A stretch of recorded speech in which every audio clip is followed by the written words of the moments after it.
गांव के शांत कोने में एक छोटा सा गुड़िया घर था।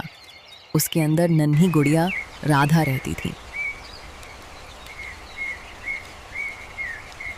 जिसे खाना बनाना बहुत पसंद था। हर सुबह जब साकेत से वैज्ञानिक हवा आती और ग्राहकों की घंटियां बजाती, राधा अपनी छोटी रसोई में मिट्टी के चूल्हे पर खाना बनाती।